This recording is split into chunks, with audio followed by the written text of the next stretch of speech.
What do onions and support systems have in common? They both have layers. Eat it. Eat the support. Eat it. Is it spicy? No. Good. Just like this onion has areas that are much closer to the root and then areas that are farther away, so does your support system. I like to think of your support system in 3 layers. There's the core support system, then there's the middle, and then there's the outer layer. 3 layers. The core is very small. It's very tight. You almost can't even separate it. That's how your core support system is. I'm talking your husband. I'm talking your higher power. I'm talking your best, closest friend that you tell about that ingrown hair on your... The middle layer is also fairly tight, but it's a little looser. You can separate it out. Sometimes you use it, sometimes you don't. And sometimes layers of the outer layer just peel off because we don't need them anymore. They're not serving us anymore. And sometimes we gotta take them right off the whole circle of support. All right, let's move on to paper, shall we? In my food addiction recovery program, we are taught to have our circle of support be 1/3, 1/3, 1/3. That means 1/3 of your support is people who are ahead of you in the journey. 1/3 of your support is people who are on the same level as you in your journey. And 1/3 are people who aren't as far along that you are actually helping. This is actually a really important balance. And it's also important to note that sometimes the lines between these categories can be really blurry, and that's okay. The reality is people can shift around from one category to the other. For example, someone might be needing support and then all of a sudden they get really strong and they become your peer.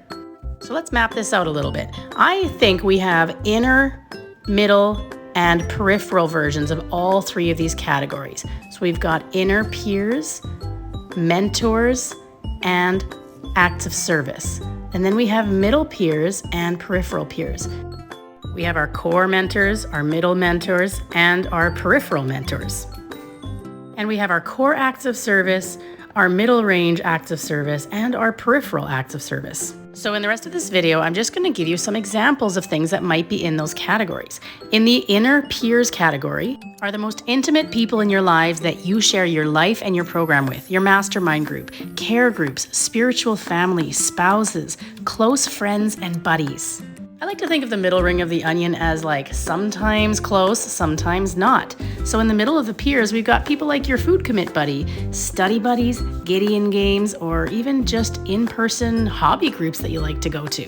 The outer ring are things that are just not personal enough to be considered core things, like, the BLE Graham fam, amazing, but not a core support system, and Facebook, the BLE community, the BLE acquaintances that we have, people that come and go, chatting with people on the Zoom calls. Those are great, but that's not your core support system, and call recordings.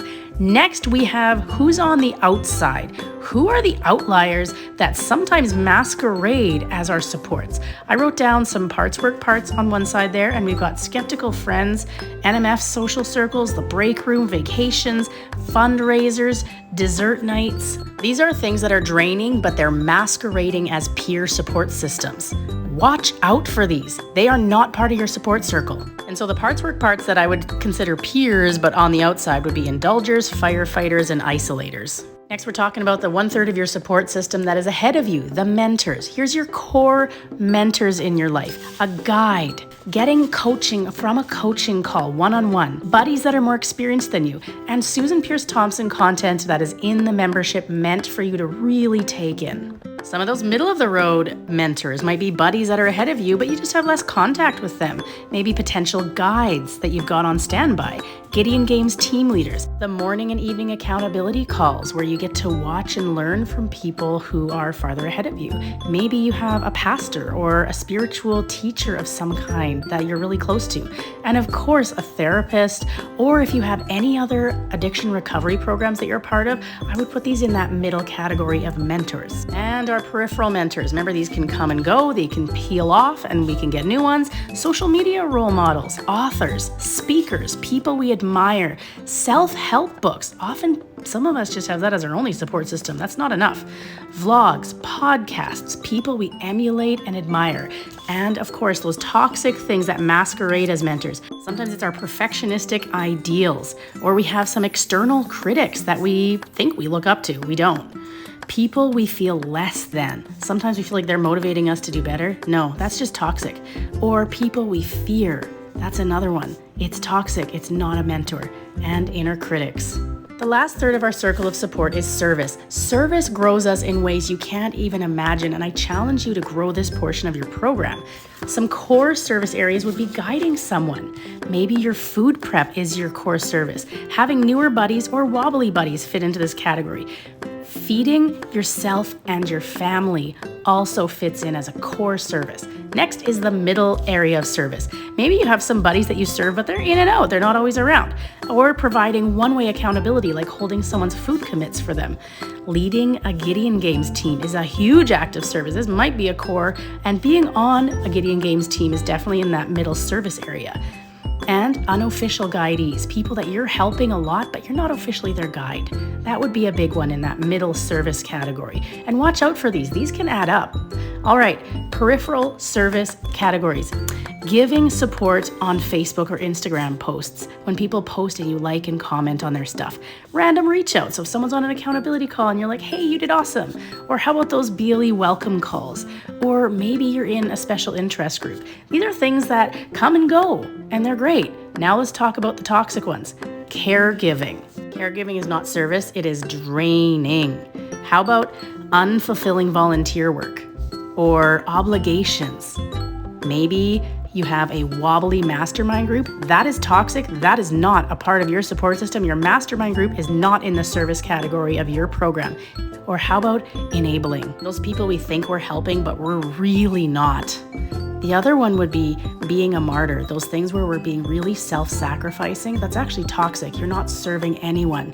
You're just draining yourself. When it comes to parts work, we're going to put our inner exiles, also known as your inner child, in this category. We love to spend time in service to our inner child, but really it's a parts work thing where we need to deal with it and help it release some of the struggles it's having. And there you have it. This is how I have mapped out the circle of support. Next, what you can do. All you need is some paper or some index cards and just write the titles at the top. Then look at what fits into each of your categories. So on the back of each of these cards, I actually wrote names down, and then I could see where my circle was off balance. I was able to lay out the cards and see which areas were really full and which areas were really empty. It is actually a really rewarding exercise to go through because I realized I have a lot of people in my middle and peripheral service categories, and I don't have a lot of people to balance that out in the mid and peripheral in terms of my mentors. So there's an area that's off balance for me. By mapping it out, I was able to see that, and that's helped me with taking action steps. One, it's helping me take action steps towards increasing who's in that middle and peripheral mentors category. But it's also helped me learn boundaries and actually saying no. Since doing this exercise and mapping out my specific support circle, I have said no to a lot of people. And instead I'm referring them because we have such a big, beautiful, bright community, and I am not the only rock star. And then that helps us all to keep our circles of support in balance. So this was a really excellent exercise, not only for self-awareness, but also for creating boundaries. I hope you enjoyed this. I hope you will take time to map out your circle of support. If you're watching this when I just posted it, the Brightline Eating membership just posted a module about your community and your support. So go check it out.